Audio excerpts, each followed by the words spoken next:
Bwana, hiki hapo ni kikosi cha Mlandege kikiwa kinaingia hapa viunga vya dimba la Amani kwa ajili ya mchezo wao wa nusu fainali dhidi ya klabu ya Simba. Kama unavyoweza kuona wachezaji wako humo na wanatarajia kuanza mmoja mmoja ili waweze kutoka. Wachezaji ndio hao na namna ambavyo wanaingia hapa katika dimba hili.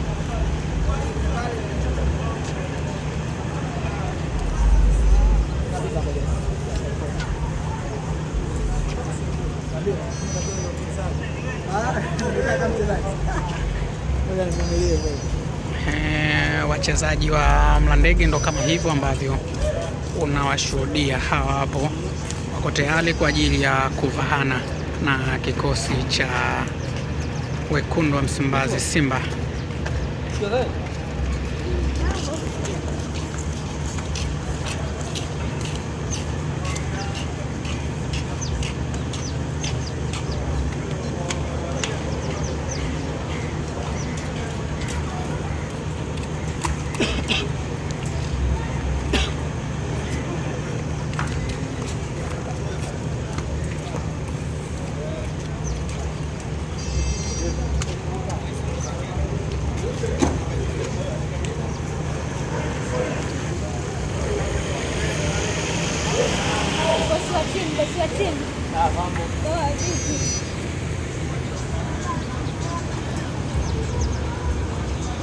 Suku malam, kepikir malam.